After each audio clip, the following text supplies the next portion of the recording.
नमस्कार। नेहरू, जवाहरलाल नेहरू कश्मीर समस्या के लिए जिम्मेदार थे। ये एक ऐसा वाक्य है जो आपको कभी भी कहीं भी सुनने के लिए मिल सकता है। अक्सर जब भी कहीं बहस होती है, चाहे वो सोशल मीडिया हो, चाहे वास्तविक जीवन हो, जब भी कहीं बहस होती है कश्मीर को लेके, तो कोई न कोई सामने आकर और पूरे फैसलाकुन बिल्कुल जजमेंटल शब्दों में आपसे ये कहता हुआ मिल जाएगा कि भाई कश्मीर समस्या के लिए नेहरू जिम्मेदार थे। अगर नेहरू नहीं होते कश्मीर तो कोई कश्मीर समस्या नहीं होती, और अगर सरदार पटेल प्राइम मिनिस्टर बने होते नेहरू की जगह तो कश्मीर समस्या नहीं होती। ये एक ऐसी बात है जो आपको अक्सर सुनने को मिलती है। आज के वीडियो में मेरी कोशिश यही होगी कि थोड़ा कश्मीर समस्या को समझें कि उस समय किस तरह से कश्मीर समस्या हमारे सामने आती है, कैसे वो समस्या में तब्दील होती है, और उसमें उस जमाने में जो सक्रिय लोग थे उनकी क्या भूमिकाएं हैं। देखिए, एक बात ये वीडियो शुरू होने से पहले मैं आपको बता दूं कि चाहे वीडियो 5 मिनट का हो, चाहे 50 मिनट का, चाहे 5 घंटे का, कश्मीर एक बेहद उलझी हुई बुद्धि है। उसके बहुत सारे पक्ष हैं और उसको समझने के लिए कोई भी वीडियो सफिशिएंट नहीं हो सकता। उसके लिए बहुत जरूरी है कि उस दौर में जो लोग थे उन्होंने जो कुछ लिखा है, या इतिहासकारों ने जो कुछ लिखा है, या जो उस जमाने के दस्तावेज हैं, उन दस्तावेजों को उल्टा पलटा जाए, किताबों को उल्टा पलटा जाए, समझा जाए, तभी जाकर कश्मीर समस्या का कुछ और छोर हमारे समझ में आता है। फिर भी मेरी कोशिश यही होगी इस वीडियो में कि जो उस जमाने में उपलब्ध दस्तावेज हैं, जो किताबें हैं, उन सबको खंगाल कर जो थोड़ा बहुत मैंने समझा है वो आपके सामने पेश करूं, और साथ में जैसा मैं करता हूं मैं आपको अपने स्रोत भी बताऊं कि ये चीजें मैंने कहां से ली। देखिए, आजादी जब बिल्कुल दरवाजे पर थी, जब दरवाजे पर आजादी थी और कुलबुलाहट मची हुई थी पूरे देश में, मुस्लिम लीग अपने हिसाब से शोर मचा रही थी, कांग्रेस अपने हिसाब से सक्रिय थी, सबको मालूम था कि लंबे गुलामी के बाद अब आजादी आई है, तो अब आजादी के बाद हिंदुस्तान कैसा हो, आजादी के बाद देश का बंटवारा होना चाहिए, नहीं होना चाहिए, हिंदुस्तान कैसा हो, उसके डिफरेंट स्टेट्स कैसे हो, उसकी पॉलिसीज कैसी हो, इसको लेकर बहस मुबाहिसा जब मचा हुआ था, तो देश की हालत ये थी कि देश बेसिकली दो तरह के दो तरह की सत्ताओं के अधीन था। एक तो देश का वो हिस्सा था जो डायरेक्टली ब्रिटिश सरकार के अधीन था, और दूसरा एक बड़ा हिस्सा था जो राजे रजवाड़ों के अधीन था, जहां प्रभुत्व तो अंग्रेजों का था लेकिन सिक्का चलता था राजे रजवाड़ों का। तो जो हिस्सा सीधे सीधे ब्रिटेन के अधीन था उसे तो हिंदुस्तान बन जाना था या पाकिस्तान बन जाना था, जब बंटवारा एक बार तय हो गया। लेकिन जो राजे रजवाड़े थे उन्हें यह ऑप्शन दिया गया था कि या तो आप हिंदुस्तान के साथ शामिल हो जाइए, या आप पाकिस्तान के साथ शामिल हो जाइए, या आप आजाद रहिए। हालांकि टेक्निकली ये दो ऑप्शन, तीन ऑप्शन होने के बावजूद उनके सामने दो ही ऑप्शन थे। जेटली एटली ने, जो वहां के प्राइम मिनिस्टर उस जमाने में हुआ करते थे, उन्होंने भी, और माउंटबेटन ने भी कई बार इशारों में बहुत कायदे से इसको समझाया था कि या तो आप हिंदुस्तान के साथ जाइए या तो पाकिस्तान के साथ जाइए। आजाद रहने जैसा कोई ऑप्शन थियोरेटिकली तो है लेकिन प्रैक्टिकली नहीं है। तो प्रैक्टिकल ऑप्शन यही था कि जो पाकिस्तान के का जो मैप था, पाकिस्तान का जो नक्शा बना था, उसमें जो इलाके हैं वो पाकिस्तान में चले जाएं, जो नक्शा हिंदुस्तान का था उसमें जो इलाके पड़ते हैं वो हिंदुस्तान में चले। मजहब का भी मामला आ गया था, तो ये था कि जहां मुस्लिम बहुल इलाके हैं वो पाकिस्तान में चले गए, जो हिंदू बहुल इलाके थे वो हिंदुस्तान में। मोटा मोटी ये। अब कश्मीर का मामला बड़ा मजेदार। कश्मीर का मामला ये था कि ना तो वो हिंदुस्तान के नक्शे में पड़ता था, ना पाकिस्तान के नक्शे में पड़ता था। उसकी सीमाएं पाकिस्तान से भी मिलती थी और हिंदुस्तान से भी मिलती थी। दूसरा ये था कि जो अमृतसर समझौता हुआ था 1846 में, गुलाब सिंह डोगरा और अंग्रेजों के बीच, आप में से ज्यादातर लोग जानते हैं कि सिख सेना को धोखा देकर गुलाब सिंह डोगरा ने जिस तरह से अंग्रेजों का साथ दिया था और सोबराओं के युद्ध में अंग्रेजों की विजय हुई थी पंजाब के ऊपर, वो एक डिसाइसिव विजय थी। उसके बाद अंग्रेजों ने जो जुर्माना लगाया था पंजाब सरकार पर, उसमें से आधा हिस्सा यानी 75 लाख नानकशाही रुपए देकर गुलाब सिंह डोगरा ने एक तरह से जम्मू कश्मीर और लद्दाख और जो ऊपर का गिलगिट बाल्टिस्तान का एरिया है इसको खरीदा था।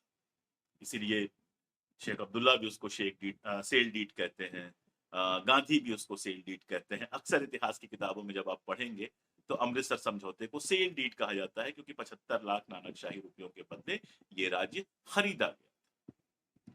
और इस सेल डीड में, इस समझौते में अंग्रेजों ने कश्मीर को, डोगरा साम्राज्य को, जो डोगरा साम्राज्य वहां पर बन रहा था गुलाब सिंह डोगरा के अधीन, तो गुलाब सिंह डोगरा और उनके वंशजों के अनन्य अधिकार में, एक्सक्लूसिव राइट्स में दिया था कि वहां पर अंग्रेजों का कोई हस्तक्षेप नहीं होगा।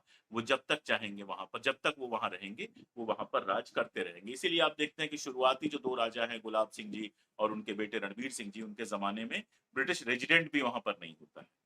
लेकिन उसके बाद संधि के बावजूद वहां रेजिडेंट वगैरह भेजा गया, फिर भी समझौता तो वही था जो था। तो जो महाराजा हरि सिंह डोगरा थे 1947 के समय, उनका ये मानना था कि एक बार जब अंग्रेज यहां से चले जाएंगे, उनकी पैरामाउंटेंसी खत्म हो जाएगी, तो जम्मू और कश्मीर पर अमृतसर समझौते के अनुसार डोगराओं का अनन्य अधिकार होना चाहिए। उस जमाने में जो उनके प्रधानमंत्री थे रामचंद्र काक, उनके पेपर्स अवेलेबल हैं, जो उन्होंने उस जमाने में नोट्स लिखे थे वो अवेलेबल हैं। आप मेरे बगल में किताब देख पा रहे होंगे, इस किताब में आपको वो नोट्स पूरे मिल जाएंगे। उन नोट्स में कुछ बहुत मजेदार चीजें उन्होंने लिखी हुई। पहली बात तो ये लिखी हुई है कि महाराजा जो है वो ना हिंदुस्तान के साथ मिलने को तैयार थे, ना पाकिस्तान के साथ मिलने को तैयार थे। वो एक स्वतंत्र आजाद देश चाह रहे थे, जिसके लिए नाम उन्होंने सोचा हुआ था डोगरिस्तान, यानी हिंदुस्तान, पाकिस्तान और डोगरिस्तान। उनके एक राजगुरु हुआ करते थे, वो उस राजगुरु के प्रभाव में थे, और राजगुरु ने उनसे कहा था कि आप एक आजाद देश के मालिक बनेंगे और डोगरिस्तान का जो आपका सपना है वो पूरा होगा।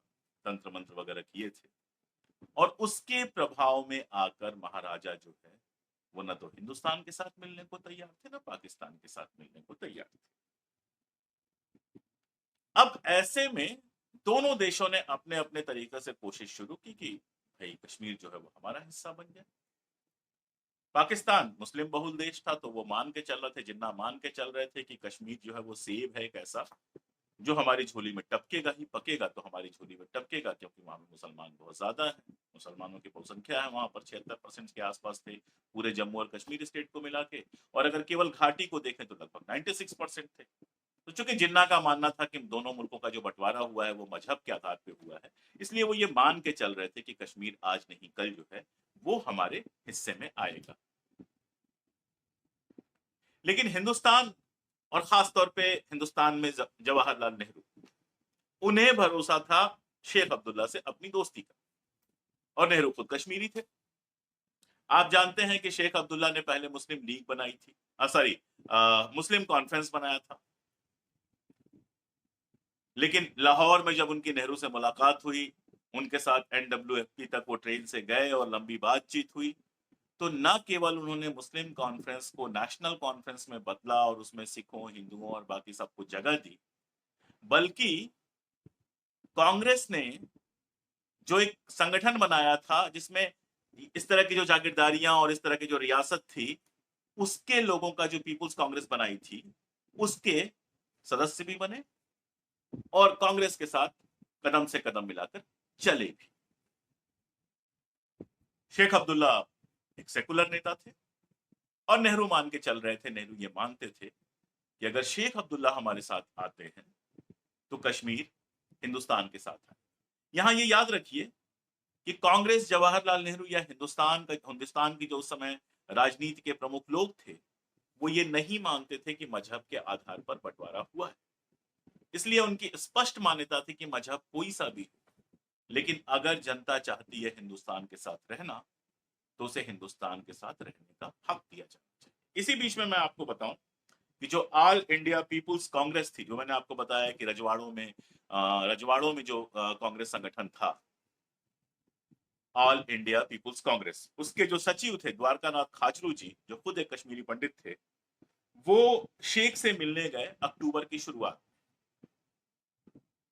और अक्टूबर की शुरुआत में शेख अब्दुल्ला से मुलाकात के बाद उन्होंने नेहरू को यह रिपोर्ट सौंपी कि शेख अब्दुल्ला हिंदुस्तान के साथ मिलने के लिए सहमत है। विक्टोरिया स्कोफिल्ड की अगर आप किताब पढ़ेंगे कश्मीर इन कॉन्फ्लिक्ट, तो ये डिटेल आपको मिलेगा। यानी मैं आपको बताने की कोशिश कर रहा था कि किस तरह हिंदुस्तान के पास कश्मीर को अपने साथ मिलाने का एक ही तरीका था कि वहां की जनता के जो सबसे बड़े नेता थे शेख अब्दुल्ला, उनको अपने साथ लिया जाए, और जवाहरलाल नेहरू इसके लिए कोशिश कर रहे थे। शेख अब्दुल्ला से उनके व्यक्तिगत रिश्ते बहुत अच्छे थे। आप जानते हैं कि जब शेख अब्दुल्ला को गिरफ्तार किया गया तो जवाहरलाल नेहरू जो है वो खुद कश्मीर गए थे और 2 दिन के लिए उनको भी गिरफ्तार किया गया।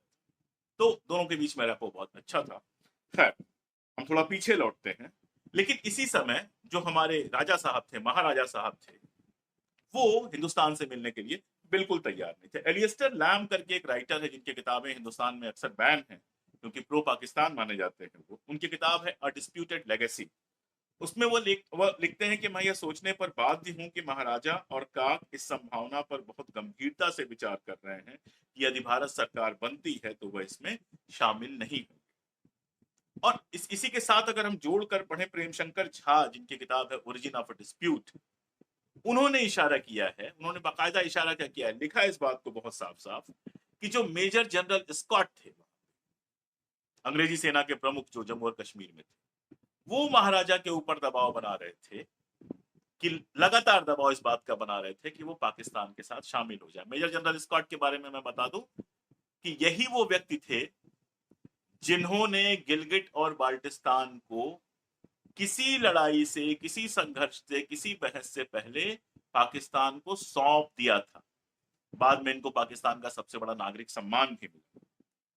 इसके अलावा आप देखेंगे माउंटबेटन ने बहुत बाद में एक इंटरव्यू में इस बात को स्वीकार किया कि वो खुद ये चाहते थे कि कश्मीर पाकिस्तान में शामिल हो जाए। ये सब बातें मैं इसलिए कह रहा हूं कि आप इस बात को समझें कि कश्मीर को पाकिस्तान में शामिल कराने के लिए जिन्ना और मुस्लिम लीग ही नहीं, पाकिस्तान ही नहीं, ब्रिटिश जो सत्ता थी उसका भी एक बड़ा हिस्सा जो था, मैंने अपनी किताब कश्मीरनामा में काफी डिटेल से लिखा है इसको, एक बड़ा हिस्सा जो था वो चाहता था कि कश्मीर पाकिस्तान में शामिल हो जाए। हिंदुस्तान में क्या स्थिति थी नेहरू का तो मैंने बताया। अगर आप बियॉन्ड हेडलाइंस पढ़ेंगे कुलदीप नैयर की, तो कुलदीप नैयर बताते हैं कि जहां नेहरू बहुत व्यग्र थे कश्मीर को हिंदुस्तान के साथ मिलाने के लिए, वहीं पटेल कम से कम शुरुआत में इसको लेकर बहुत इच्छुक नहीं थे। अगर आप वीपी मेनन की किताब पढ़ेंगे, जो सरदार पटेल के सचिव थे और जो भारत का एकीकरण हुआ है, रियासतों का जो एकीकरण हुआ है, उसमें जिन्होंने बहुत प्रमुख भूमिका निभाई और उसको लेकर एक शानदार किताब भी लिखी है, उसी किताब में मेनन साहब लिखते हैं कि हमारे पास पहले से इतने सारे राज्य थे कि कश्मीर को लेकर हमने कोई खास रुचि नहीं दिखाई। सिर्फ इतना नहीं, एक प्रसिद्ध किस्सा है जो आप सब जानते हैं, मैं अक्सर कोट करता रहता हूं, स्रोत तो आपको मैं बताऊंगा कि पटेल साहब एक बार माउंटबेटन से मिलने गए, वहां पर जितनी रियासतें थी उतने सेब रखे हुए थे एक जगह। उन्होंने कहा कि अगर इसमें से कुछ सड़े हुए सेब मैं वापस ले लूं। माउंटबेटन ने कहा तो पटेल साहब आपको कोई दिक्कत तो नहीं है? पटेल साहब ने कहा मुझे कोई दिक्कत नहीं है, इन सड़े हुए सेबों में कश्मीर शामिल। यानी पटेल साहब शायद अपनी मनोदशा से ये मानकर चल रहे थे कि ये जो बंटवारा हुआ है उसमें मुस्लिम बहुत सारे इलाके उधर गए हैं, तो फिर कश्मीर अगर उधर जाता है तो कोई दिक्कत नहीं होनी चाहिए। उनका जोर था हैदराबाद और जूनागढ़ पे। जूनागढ़ का किस्सा मैं आपको सुनाऊंगा। यहां तक है कि अगर आप बियॉन्ड हेडलाइंस का ही भरोसा करें, कुलदीप नैयर साहब का भरोसा करें, तो कबायली हमलों के बाद भी सेना को भेजे जाने या कश्मीर को लेकर सरदार पटेल ने कोई बहुत ज्यादा उत्साह नहीं दिखाया था। मैं बात करूंगा कबायली हमलों और बाकी सारी चीजें। इसके साथ थोड़ी सी और बात कर लें। बलराजपुरी की किताब है बहुत फेमस, कश्मीर आफ्टर इंसर्जेंसी। उसमें वो बताते हैं कि 47 के पहले, कबायली हमलों के पहले, जो आल जम्मू एंड कश्मीर स्टेट हिंदू महासभा थी, वो महाराजा के साथ खड़ी थी और वो कह रही थी कि महाराजा जैसा चाहेंगे, महाराजा अगर स्वतंत्र राज्य चाहते हैं तो हम पूरी तरह से उनके साथ होंगे। और सिर्फ वही नहीं, All Jammu and Kashmir Muslim League ने भी साफ साफ कहा था कि राजा अगर स्वतंत्र राज्य बनाते हैं तो हम उनके साथ जाना चाहेंगे। हालत ये थी कि भारत का जो लोग समर्थन कर रहे थे या भारत में विलय का जो समर्थन कर रहे थे, उन सारे लोगों को जेल में डाला गया। मुल्कराज सर्राफ नाम के शख्स थे जो रणबीर अखबार निकालते थे जम्मू से। उस अखबार में उन्होंने समर्थन किया हिंदुस्तान के साथ विलय का, तो उनका अखबार बंद करा दिया। कस्सा कोताह ये कि नेहरू के अलावा कोई ऐसा नहीं था उस समय जो कश्मीर के भारत में विलय को लेकर किसी तरह का कोई उत्साह दिखा रहा। तो अगर नेहरू को कश्मीर समस्या के लिए जिम्मेदार कहना है तो इस रूप में बिल्कुल कह सकते हैं कि अगर आज कश्मीर हिंदुस्तान के साथ है तो उसके लिए सिर्फ नेहरू जिम्मेदार है, क्योंकि बाकी लोग तो चाहते ही नहीं थे कि कश्मीर हिंदुस्तान के साथ आए। अब उसमें हुआ क्या कि 13 अगस्त 1947 को जब बाकी सारे रजवाड़े जो है हिंदुस्तान के साथ मिल चुके थे, समझौता हो चुका था, उस समय कश्मीर के राजा ने हिंदुस्तान या पाकिस्तान के साथ कोई समझौता करने की जगह दोनों को स्टैंड स्टिल समझौते का प्रस्ताव भेजा। ये स्टैंड स्टिल समझौता क्या था कि जिन जिन चीजों पर अभी आपका नियंत्रण है आगे भी आपका नियंत्रण बना रहेगा, लेकिन मैं स्वतंत्र राजा रहूंगा, ना मैं हिंदुस्तान का राजा रहूंगा, ना मैं हिंदुस्तान का नागरिक बनूंगा, ना मैं पाकिस्तान का नागरिक। मेरे ख्याल से मेरी बात समझ में आ रही होगी कि 15 अगस्त 1947 को जब देश आजाद हुआ तो उस समय कश्मीर के राजा ने किसी के साथ मिलने का फैसला नहीं किया था और वो एक आजाद मुल्क थे। हिंदुस्तान ने स्टैंड स्टिल समझौता नहीं एक्सेप्ट किया, पाकिस्तान ने स्टैंड स्टिल समझौता एक्सेप्ट कर लिया। उसके बाद पाकिस्तान की व्यग्रता बढ़ती गई जब राजा की तरफ से कोई सकारात्मक संदेश नहीं आया। फिर आप जानते हैं, पहले उन्होंने आर्थिक नाकाबंदी की, कश्मीर में सामान पहुंचना या सामान का आना बहुत मुश्किल हो गया, आर्थिक समस्याएं शुरू हुई। उसके बाद उन्होंने कबायली हमला कर दिया। कबायली हमला मैं सिद्ध कर चुका हूं कश्मीर नामा में कि कबायली हमला जैसी कोई चीज नहीं थी। दरअसल पाकिस्तान की सेना का उसको पूरा समर्थन था और उसमें पाकिस्तान की सेना के लोग शामिल थे। वो पूरी तरह से पाकिस्तान सरकार का काम था, पाकिस्तान सरकार के मंत्री और प्रमुख लोग उसमें शामिल थे और वो कबायली हमला हुआ। जब वो कबायली हमला हुआ तो पहले तो महाराजा हरि सिंह ने अपनी ही सेना से उसके बचाव की कोशिश की कि उसको रोका जा सके, लेकिन उनकी सेना इतनी मजबूत नहीं थी, इतनी संख्या नहीं थी उनकी सेना में, न ही उनके पास इतना सारा कुछ था कि वो रोक पाते। तो ऐसा हुआ कि 25 मील दूरी पे श्रीनगर से 25 मील दूरी तक लड़ाके पहुंच गए और राजा के समझ में आ गया, महाराजा के समझ में आ गया कि हिंदुस्तान से समझौता किए बिना कतई इनको रोक पाना संभव नहीं है। अगर हिंदुस्तान की सेना यहाँ पर नहीं आएगी तो पूरे कश्मीर पर कबायलियों का कब्जा हो जाएगा, लूटपाट होगी और कश्मीर बर्बाद तो होगा ही, परोक्ष रूप से पाकिस्तान का कब्जा उस पर हो भी जाएगा।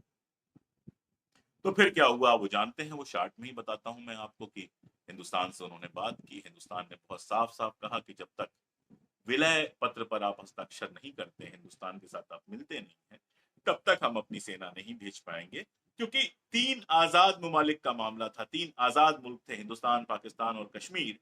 तो एक आजाद मुल्क में दूसरे आजाद मुल्क की सेना के खिलाफ आप अपनी सेना ऐसे कैसे भेज सकते हैं? जब वो हमारे मुल्क का हिस्सा होगा तभी तो हम उसको सेव कर सकते हैं। फाइनली आप जानते हैं 26 अक्टूबर को महाराजा ने साइन किया, उसके बाद हमारी सेना वहां पर पहुंची। इस साइन करने में दो बातें समझनी चाहिए।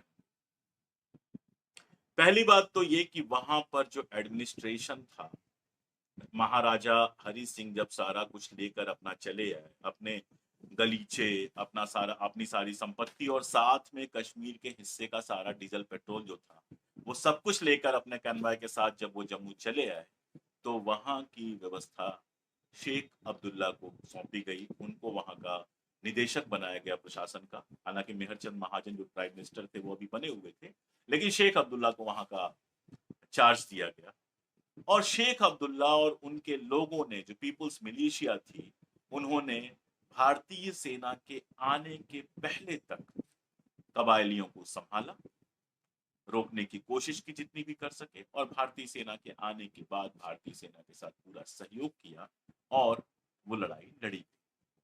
एक सवाल किया जाता है कि नेहरू चाहते तो पूरा का पूरा कश्मीर कब्जे में कर लेते, उन्होंने सिर्फ घाटी क्यों कब्जे में? ये एक फ्लॉड सवाल। एक बहुत छोटा सा एग्जांपल देता हूं।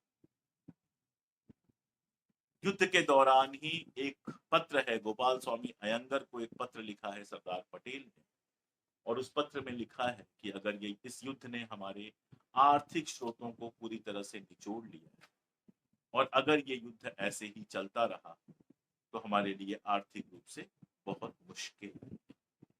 दूसरी बात यह कि अक्टूबर में जो लड़ाई शुरू होती है, 2 महीने बाद नवंबर दिसंबर आता है, उस समय जिस तरह की ठंड कश्मीर में होती है, खासतौर पे ऊंचे पहाड़ों पर जिस तरह की ठंड होती है, उस तरह की ठंड में लड़ने के लिए हमारे सैनिक ट्रेंड नहीं थे।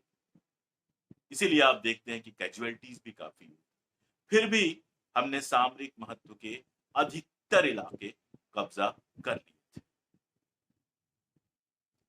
इसलिए ये कहना कि नेहरू की वजह से हमने पूरे पाकिस्तान पे कब्जा नहीं किया, ये अपने आप में एक फ्लॉट कथन। जो लोग उस युद्ध की कहानियां जानते हैं, जिन्होंने उस युद्ध की कहानियां पढ़ी हैं, वो जानते हैं कि भारत ने किस कुशलता के साथ न केवल घाटी को बचाया, पुंछ को बचाया, बल्कि गिलगित बाल्टिस्तान के आसपास के जो ऊंचे इलाके थे, उन इलाकों को भी बचाया जो सामरिक महत्व के हो सकते थे, कारगिल जैसे। और ये मैं आपको पहले ही बता चुका हूं कि गिलगित बाल्टिस्तान तो जनरल स्कॉट ने पाकिस्तान को एज गुड एज गिफ्ट कर दिया था, इसके पहले कि भारत और कश्मीर का कोई विलय हो पाता। आखिरी सवाल जिस पर सबसे ज्यादा बात होती है कि नेहरू जी आखिर क्यों गए यूनाइटेड नेशंस के पास। इस बात को समझना आसान है अगर नीयत थी। हिंदुस्तान और पाकिस्तान दो आजाद मुल्क। जब पाकिस्तान ने कबायलियों के माध्यम से कश्मीर के ऊपर आक्रमण किया तो ये बहुत स्पष्ट था कि उसने एक आजाद देश के ऊपर आक्रमण किया। उसके बाद कश्मीर ने भारत के साथ विलय किया और फिर भारत ने उनकी मदद की। तो आप देखते हैं कि पाकिस्तान कश्मीर को एक विवादित क्षेत्र कहता है। हम कहते हैं, और बिल्कुल ठीक कहते हैं, कि कश्मीर हमारा हिस्सा है। लेकिन अगर आप उस जमाने में दुनिया की पॉलिटिक्स देखेंगे तो आप देखेंगे कि न केवल ब्रिटेन का एक बड़ा हिस्सा, ब्रिटेन का जो राजनयिक थे उनका एक बड़ा हिस्सा, बल्कि अमेरिका भी लगातार पाकिस्तान के साथ अलाई हो। क्यों? क्योंकि आप जानते हैं वो इलाका बहुत सामरिक महत्व का इलाका है। उसके बाद रशिया, यूएसएसआर का इलाका शुरू हो जाता है। तो हमेशा से अमेरिका और इंग्लैंड चाहते थे कि पाकिस्तान और कश्मीर का वो इलाका उनके प्रभाव में। दूसरी बात ये, इस पर बहुत लंबी बात की जा सकती है, यूएन में जाने की। जैसा मैंने बताया कि दो आजाद मुल्क थे, भारत और पाकिस्तान, और कश्मीर के ऊपर लड़ाई हुई थी। अगर हिंदुस्तान यूएन में नहीं जाता, आप उस जमाने का अगर देखें तो माउंटबेटन पाकिस्तान गए थे, आपको पता है वो पूरा किस्सा कि ये तय हुआ था कि शेख अब्दुल्ला, ये प्रस्ताव दिया गया माउंटबेटन के ने कि शेख अब्दुल्ला, हरी सिंह, लियाकत जो पाकिस्तान के होम मिनिस्टर थे, नेहरू, पटेल और जिन्ना, इन सब की एक राउंड टेबल कॉन्फ्रेंस हो। नेहरू ने साफ कहा कि कश्मीर जब हमारा हिस्सा हो चुका है तो वहां शेख अब्दुल्ला और हरी सिंह क्यों जाएंगे, प्रधानमंत्री और गृह मंत्री ही काफी है रिप्रेजेंट करने के लिए। और ये राउंड टेबल कॉन्फ्रेंस तय हुई। लेकिन राउंड टेबल कॉन्फ्रेंस के ठीक पहले नेहरू की तबीयत खराब हो गई और अकेले माउंटबेटन गए। और वहां पर आप जानते हैं कि माउंटबेटन ने फाइनली ये सलाह दी कि आपको यूएन में जाना चाहिए। लियाकत पहले आगे पीछे करते रहे, फिर लियाकत ने भी इस बात को कहा कि हाँ, हम यूएन में जाएंगे। तो ऐसे में अगर आप यूएन में नहीं जाते तो पाकिस्तान यूएन में जाता। दो मुल्कों के बीच अगर किसी टेरिटरी को लेकर कोई दिक्कत है तो चाहे वो दुनिया का कोई हिस्सा हो, उस विवाद को सुलझाने के लिए आप कहां जाएंगे? कैसे सुलझेगा विवाद? वो विवाद तो यूएन में ही सुलझ सकता है, यूनाइटेड नेशंस के अंदर ही सुलझ सकता है। अब ये जो एक वार वार मांगर टाइप की आपके अंदर समझदारी बन जाती है कि हिंदुस्तान के पास इतनी मजबूत सेना थी कि वो पाकिस्तान पे पूरा कब्जा कर लेता वगैरह वगैरह, ये सब बातें कहने सुनने में अच्छी लगती हैं, दुनिया में ना कहीं हुई है ना होती हैं, और इस तरह से विवाद हल नहीं होते हैं। भारत भी नया नया आजाद हुआ था, और इस तरह की वीरता की कल्पना करना भी थोड़ा मूर्खतापूर्ण है, राजनीति की थोड़ी कम समझ से पैदा। इसलिए नेहरू यूएन गए, लेकिन देखने वाली बात है कि क्या नेहरू ने यूएन के शर्तों को माना? अगर वो पूरा इतिहास पढ़ें, जिसमें यूएन से बार बार ऑब्जर्वर बनते हैं, यहां आते हैं वहां आते हैं, तो आप नेहरू का स्टैंड देखेंगे कि जम्मू और कश्मीर को लेकर उनका स्टैंड बिल्कुल क्लियर था। अब जूनागढ़ का मैं किस्सा सुनाऊं जिससे आपके समझ में आएगा जनमत संग्रह का पूरा मामला क्या। जूनागढ़ का किस्सा इसलिए समझना जरूरी है कि जूनागढ़ जो है वो जनमत संग्रह वाले मामले को पूरी तरह से आपके सामने लेकर आता है और बताता है कि कश्मीर पर हमारा वो स्टैंड क्यों था और क्यों जरूरी था, उसके बिना काम क्यों नहीं चलता। आप जानते हैं 15 अगस्त 1947 को जूनागढ़ के जो नवाब थे, उन्होंने पाकिस्तान के साथ विलय पत्र पर हस्ताक्षर कर दिया।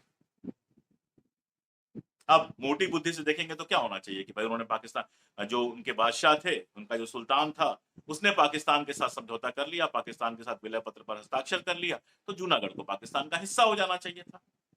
जब आप कहते हैं कि कश्मीर के महाराजा ने हस्ताक्षर किया था, सिर्फ इतने से कश्मीर हमारा हिस्सा हो जाता, आगे कुछ करने की जरूरत क्या थी, तो इस बात को भी समझिए कि जूनागढ़ के जो बादशाह थे, सुल्तान थे, उन्होंने पाकिस्तान के साथ विलय पत्र पर समझौता कर दिया, लेकिन भारत ने इस पर ऐतराज किया। वीपी मेनन ने एक पत्र लिखा पाकिस्तान को कि चूंकि भौगोलिक रूप से जूनागढ़ आपके साथ नहीं है और वहां की बहुसंख्यक जनता जो है वो हिंदू है और वह हिंदुस्तान के साथ रहना चाहती है, इसलिए ये जो विलय है वो अवैध माना जाए। पाकिस्तान क्यों मानता? आप जानते हैं ये बात लगातार चलती गई, और उस समय चूंकि विलय पत्र हो गया था, उस समय अगर सेना से हम हस्तक्षेप करते तो विलय हो चुका था, वो एक इंटरनेशनल वार में तब्दील हो सकता था। तो भारत ने युद्ध की जगह ये फैसला किया कि जूनागढ़ की जो सप्लाई लाइन है उसको हम काट देंगे, जूनागढ़ में किसी तरह का कोई आर्थिक सहायता हम नहीं करेंगे, माल की जो आवाजाही है, खाना पीना राशन ये सब जो आवाजाही है वो हम बंद कर देंगे। भारत ने बंद कर दिया, जूनागढ़ में तमाशा उठा, और वैसे भी जनता हिंदुस्तान के साथ मिलना चाहती थी तो नाराज थी। शाहनवाज भुट्टो जो दीवान थे, ये शाहनवाज भुट्टो जो है, पाकिस्तान में जो भुट्टो परिवार है पूरा, उस भुट्टो परिवार के पुरखे हैं, यहीं से वो गए थे। शाहनवाज भुट्टो जो हैं वो वहां के दीवान हुआ करते थे। फिर वो भी पाकिस्तान निकल गए जब ये सारा का सारा आर्थिक संकट शुरू हुआ, तो उनके लिए भी बहुत मुश्किल था संभालना। फाइनली, मैं बहुत लंबे में नहीं जा रहा हूँ आप, क्योंकि बहुत डिटेल में जाने का कोई अर्थ नहीं है, अलग से जूनागढ़ पे बात की जा सकती है। फाइनली हुआ क्या कि वहां पर जनमत संग्रह कराया गया, पाकिस्तान के पक्ष में सिर्फ 90 वोट मिले और जूनागढ़ हिंदुस्तान का हिस्सा। तो इस तरह से एक नीति बनाई गई थी कि ऐसे सभी राज्य जहां पे राजा का धर्म यानी शासक का धर्म जनता के जो बहुसंख्यक जनता है उसके धर्म से अलग होगा, वहां पर जनमत संग्रह कराया जाएगा, और जनमत संग्रह में जनता जिसके साथ जाना चाहेगी उसके साथ वो इलाका जाएगा। तो जब आप जूनागढ़ में ये बात कह रहे थे, जब आप हैदराबाद में ये बात कह रहे थे अपना दावा ठोकने के लिए, तो कश्मीर में आप कोई और बात कह लेते और दुनिया मान लेती। आप मान के चलते हैं कि यूनाइटेड नेशंस चुप रह जाता, ब्रिटेन चुप रह जाता, सारी दुनिया चुप रह जाती। तो नेहरू ने पूरे कॉन्फिडेंस के साथ, चूंकि शेख अब्दुल्ला उनके साथ थे, कश्मीर की बहुसंख्यक जनता उनके साथ थी, पूरे कॉन्फिडेंस के साथ ये बात कही कि महाराजा ने विलय पत्र पर हस्ताक्षर कर दिए हैं, और ये जो हस्ताक्षर हैं इनसे कश्मीर भारत का अभिन्न हिस्सा हो गया है, लेकिन इस पर अंतिम फैसला जनता करेगी। और आप जानते हैं यूनाइटेड नेशंस के अंदर उन्होंने जनमत संग्रह की बार बार बात चलती है, जनमत संग्रह को लेकर की शर्तों को लेकर नेहरू बिल्कुल कठोर है। हालत यह होती है कि मोहम्मद अली साहब के जमाने में जब नेहरू पूरी तरह से जनमत संग्रह के लिए तैयार थे, तब भी उन्होंने ये शर्त रखी कि किसी अमेरिकी के हाथ में जनमत संग्रह का चार्ज नहीं होना चाहिए। मैंने आपको बताया कि अमेरिका और ब्रिटेन के राजनयिकों का एक बड़ा हिस्सा पाकिस्तान के साथ था, तो नेहरू ने बहुत क्लियर कहा कि मैं जनमत संग्रह को तैयार हूं, लेकिन अमेरिका की जगह पर किसी तीसरी दुनिया के देश के राजनयिक के हाथ में चार्ज होना चाहिए जनमत संग्रह का। और आप जानते हैं मोहम्मद अली पीछे हट गए, बाद में बहुत सारे लोगों ने बात की है और लोग कहते हैं कि उस दौर में अगर वाकई जनमत संग्रह ठीक से हुआ होता तो वो इलाका हिंदुस्तान के साथ आता, पाकिस्तान के साथ नहीं जाता। तो ये तो सवाल रहा यूएन को लेकर। और ये जो जनमत संग्रह वाला मामला है, चूंकि ये जनमत संग्रह नहीं हो पाया था, इसीलिए अनुच्छेद 370 की जरूरत पड़ी। अनुच्छेद 370 की पहली ही धारा है, जिसको नहीं हटाया गया है अभी तक, वो धारा है कि कश्मीर, जम्मू और कश्मीर राज्य भारत का अभिन्न हिस्सा है। जो अनुच्छेद 370 अपनी पहली ही धारा में कहता है कि जम्मू और कश्मीर भारत का अभिन्न हिस्सा है, अगर आपको लगता है कि वो भारत से तोड़ने वाला अनुच्छेद है, तो यह आपकी समस्या है, 370 की समस्या नहीं है। तो बात लंबी हो सकती है, बात लंबी होगी, आगे फिर कभी मैं बहुत सारे मुद्दों पे बात करूंगा। लेकिन दो चीजें बहुत क्लियर हैं कि आज अगर कश्मीर हिंदुस्तान का हिस्सा है तो वो जवाहरलाल नेहरू की वजह से। दूसरा, अगर कश्मीर यूएन में जवाहरलाल नेहरू लेकर गए तो ये कोई गलती या ये कोई अपराध नहीं था, ये मजबूरी थी। चूंकि 15 अगस्त 1947 के पहले, बल्कि 26 अक्टूबर 1947 के पहले महाराजा हरि सिंह ने हिंदुस्तान के साथ विलय का प्रस्ताव साइन नहीं किया था, इसीलिए उस इलाके को पाकिस्तान और कई बार विश्व समुदाय के कई देश भी विवादित इलाका मानते हैं। और ऐसे विवादित इलाके का कोई भी समाधान केवल यूएन में संभव था। इसलिए भारत अगर यूएन में नहीं जाता तो पाकिस्तान यूएन में जाता। बड़ी बात यह है कि यूएन के अंदर जवाहरलाल नेहरू का स्टैंड बिल्कुल क्लियर था और अमेरिका जैसे देश के हस्तक्षेप का विरोध करते हुए वो लगातार यूएन में हिंदुस्तान लगातार यूएन में खड़ा रहा अपने पक्ष को लेकर। और सिर्फ इतना ही नहीं, धीरे धीरे ये स्थिति बनी कि यूएसएसआर और एक बड़ा हिस्सा जो है वो हिंदुस्तान के साथ खड़ा हुआ कश्मीर को लेकर। और आप देखते हैं कि शिमला समझौते के बाद तो यूएन की भूमिका लगभग खत्म हो जाती। अब अगर गलती की ही बात करनी हो तो मैं ये जरूर कहूंगा कि 1952 में जिस तरह से शेख की गिरफ्तारी की गई, मैं उसे लेकर सहमत नहीं। लेकिन इसे दूसरी तरह से देखा जा सकता है कि जो शेख नेहरू के लिए इतने प्रिय मित्र थे, जब नेहरू को लगा कि वो जम्मू और कश्मीर को हिंदुस्तान से अलग करने की कोशिश कर रहे हैं, हालांकि मेरी मान्यता है और बाद में नेहरू के भी समझ में आया था कि वो ऐसा कुछ नहीं कर रहे थे, लेकिन जब नेहरू को लगा कि वो जम्मू और कश्मीर को हिंदुस्तान से अलग करने की कोशिश कर रहे हैं, तो निजी दोस्ती की परवाह किए बिना उन्होंने शेख अब्दुल्ला को भी गिरफ्तार किया। बाकी हमारे यहाँ एक कहावत कहते हैं, ना करो काम ना होगी गलती। तो जो काम करेगा उसी से गलती होगी। नेहरू उस जमाने में हमारे प्राइम मिनिस्टर थे, उन्होंने अपने तरीके से फैसले लिए, तो उन फैसलों के कुछ अच्छे परिणाम हुए, कुछ बुरे परिणाम हुए। जहां तक सरदार पटेल का सवाल है, अगर सरदार पटेल उस समय प्राइम मिनिस्टर होते तो शायद कश्मीर हिंदुस्तान का हिस्सा ही नहीं होता, क्योंकि जैसा मैंने बताया कि उनके अपने सचिव वीपी मेनन ने ये बहुत स्पष्ट रूप से लिखा हुआ है कि कश्मीर को लेकर सरदार पटेल जो है वो खास उत्साहित नहीं थे। और अगर इस पूरे मसले को ईमानदारी से हम देखें और किसी एक आदमी पर ही जिम्मेदारी डालनी हो, हालांकि कभी कोई एक आदमी जिम्मेदार नहीं होता, लेकिन किसी एक आदमी पर ही जिम्मेदारी डालनी हो, तो शायद वो कंफ्यूज महाराजा हरि सिंह कश्मीर समस्या के लिए सबसे ज्यादा जिम्मेदार, जिन्होंने हिंदुस्तान के साथ शामिल होने का फैसला लंबे समय तक टाला और अंत में जब कबायली हमला हुआ और जम्मू कश्मीर असुरक्षित हो गया, तब जाकर हिंदुस्तान से मिलने का फैसला लिया। काश बाकी जगहों की तरह उन्होंने भी 15 अगस्त 1947 को ही ये फैसला ले लिया होता, तो हिंदुस्तान ने अपने तरीके से जनमत संग्रह कराया भी होता। और मुझे पूरा भरोसा है कि जम्मू कश्मीर की जनता ने उस जनमत संग्रह में हिंदुस्तान का साथ भी दिया।